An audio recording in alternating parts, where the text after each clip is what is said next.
Hello, Namaste, welcome to the e-lecture on Automatic Control System.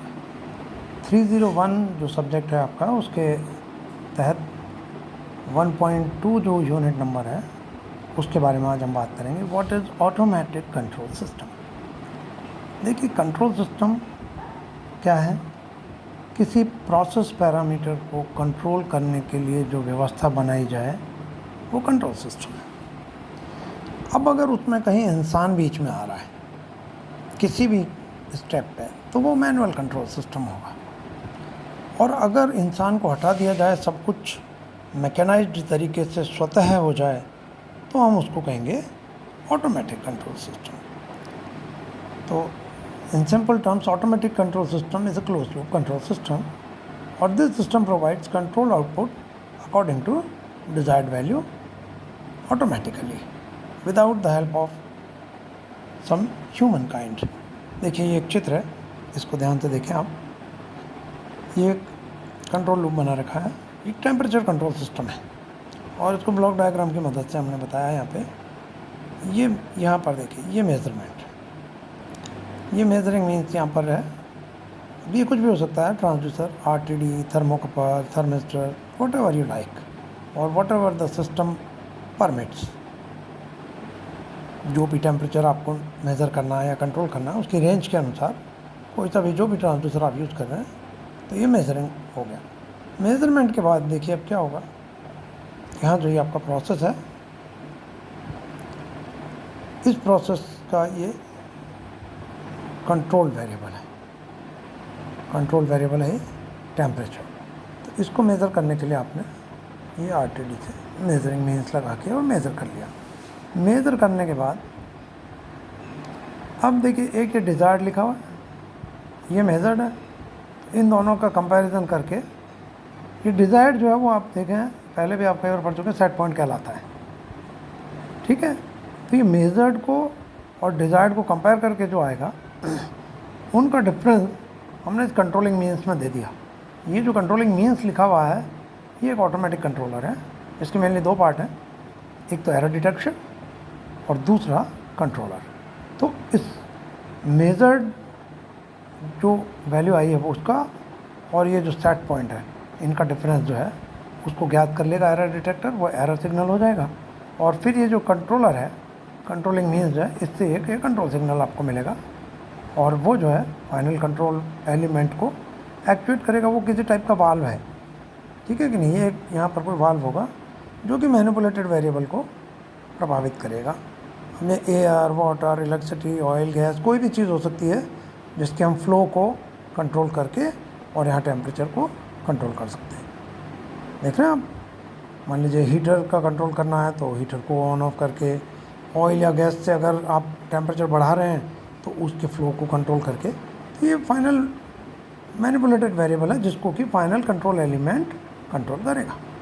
तो यहाँ देखिए, सब कुछ हमने जो ब्लॉक्स बनाए हैं, अगर इन सब ब्लॉक्स की जगह मशीन है, कोई इक्विपमेंट है, तो ये ऑटोमेटिक कंट्रोल सिस्टम हो गया. इसमें इंसान की ज़रूरत नहीं है.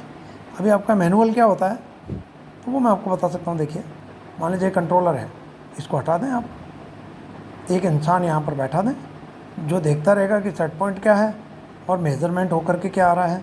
अगर दोनों में कोई डिफरेंस है तो वो अपने हाथ से इस वाल्व को कम ज़्यादा करता रहेगा.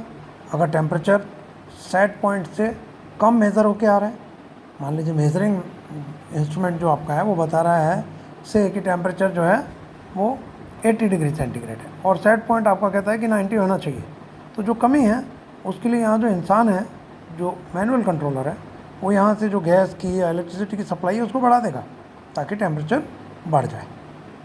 ठीक है. तो ये मैनुअल कंट्रोल हो गया कि कंट्रोलर की जगह इंसान है.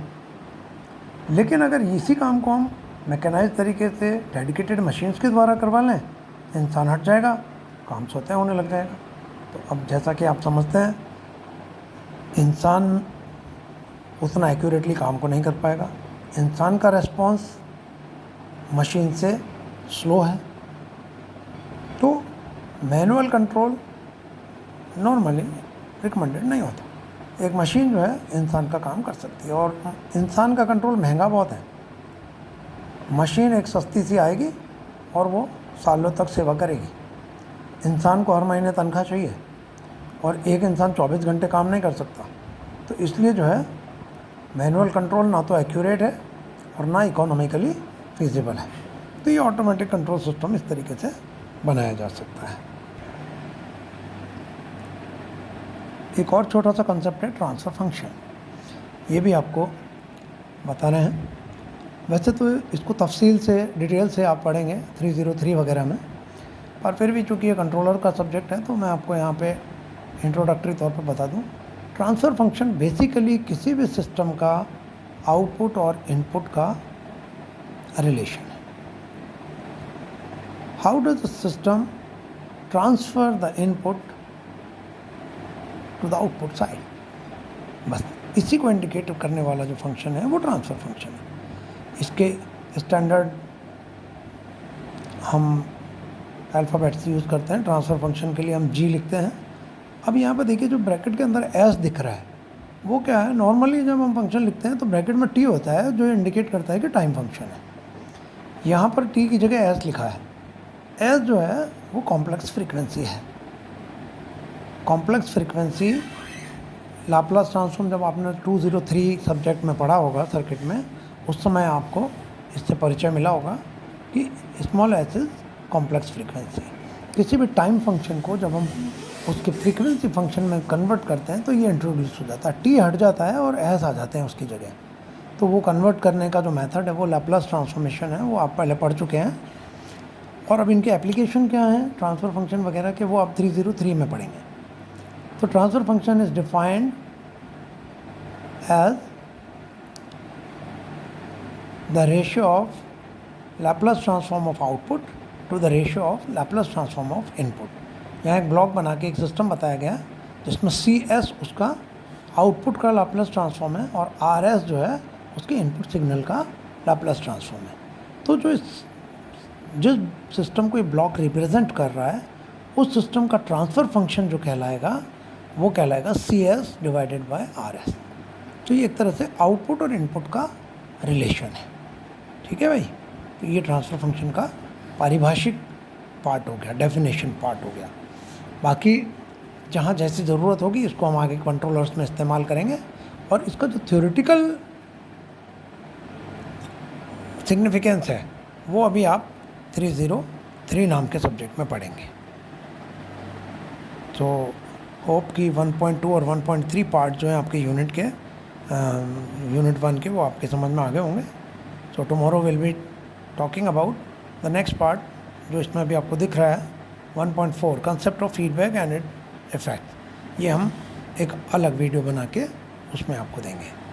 Thanks for watching.